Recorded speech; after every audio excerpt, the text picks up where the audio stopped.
Leviticus chapter 25, the Sabbath year. The Lord said to Moses on Mount Sinai, "Speak to the Israelites and say to them, when you enter the land I am going to give you, the land itself must observe a Sabbath to the Lord. For 6 years sow your fields, and for 6 years prune your vineyards and gather their crops.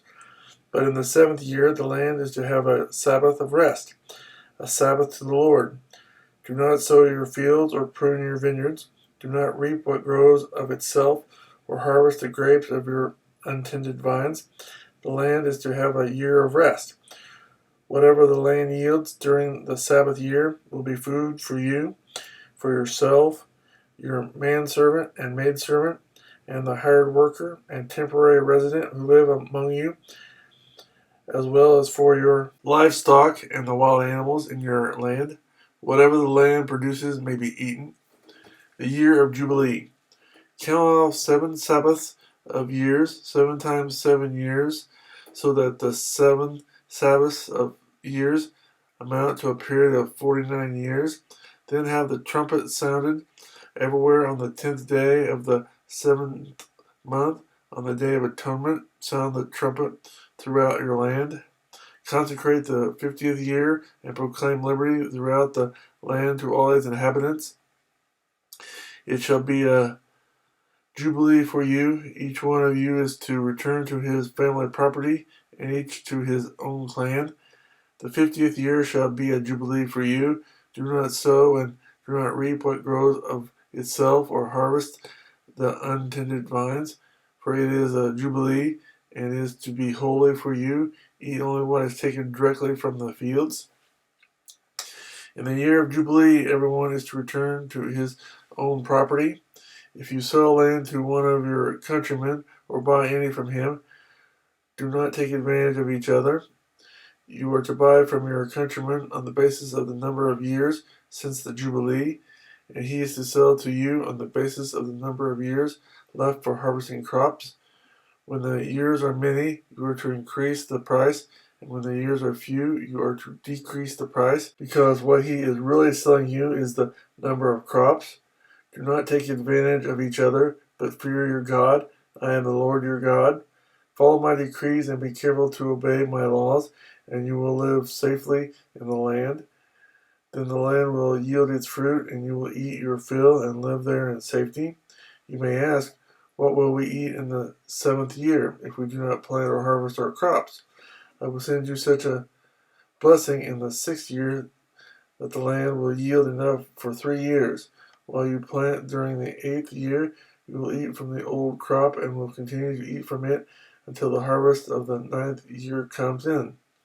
The land must not be sold permanently, because the land is mine, and you are but aliens and my tenants.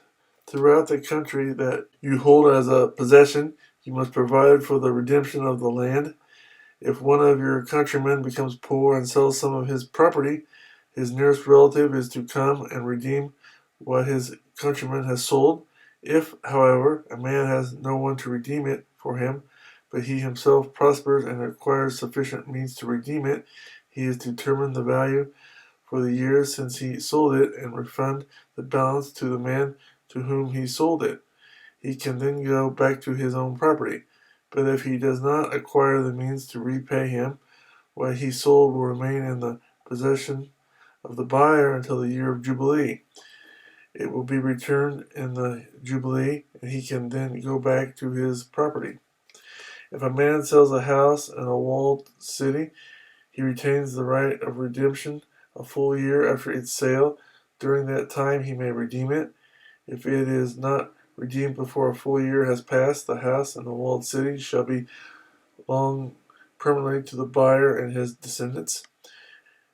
It is not to be returned in the Jubilee, but houses in villages without walls around them are to be considered as open country. They can be redeemed, and they are to be returned in the Jubilee. The Levites always have the right to redeem their houses in the Levitical towns which they possess, so the property of the Levites is redeemable. That is, a house sold in any town they hold, and is to be returned in the Jubilee, because the houses and the towns of the Levites are their property among the Israelites. But the pasture land belonging to their towns must not be sold.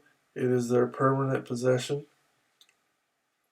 If one of your countrymen becomes poor and is unable to support himself among you, help him as you would an alien or temporary resident, so he can continue to live among you. Do not take interest of any kind from him, but fear your God, so that your countrymen may continue to live among you. You must not lend him money at interest or sell him food at a profit. I am the Lord your God, who brought you out of Egypt to give you the land of Canaan and to be your God. If one of your countrymen becomes poor among you and sells himself to you, do not make him work as a slave. He is to be treated as a hired worker or a temporary resident among you. He is to work for you until the year of Jubilee. Then he and his children are to be released, and he will go back to his own clan and to the property of his forefathers. Because the Israelites are my servants, whom I brought out of Egypt, they must not be sold as slaves. Do not rule over them ruthlessly, but fear your God. Your male and female slaves are to come from the nations around you. From them you may buy slaves. You may also buy some of the temporary residents living among you and members of their clans born in your country, and they will become your property. You can will them to your children as inherited property and can make them slaves for life, but you must not rule over your fellow Israelites ruthlessly. If an alien or a temporary resident among you becomes rich, and one of your countrymen becomes poor and sells himself to the alien living among you, or to a member of the alien's clan, he retains the right of redemption after he has sold himself. One of his relatives may redeem him. An uncle or a cousin or any blood relative in his clan may redeem him, or if he prospers, he may redeem himself. He and his buyer are to count the time from the year he sold himself up to the year of Jubilee. The price for his release is to be based on the rate paid to a hired man for that number of years. If many years remain, he must pay for his redemption a larger share of the price paid for him. If only a few years remain until the year of Jubilee, he is to compute that and pay for his redemption accordingly. He is to be treated as a man hired from year to year. You must see to it that his owner does not rule over him ruthlessly. Even if he is not redeemed in any of these ways, he and his children are to be released in the year of Jubilee.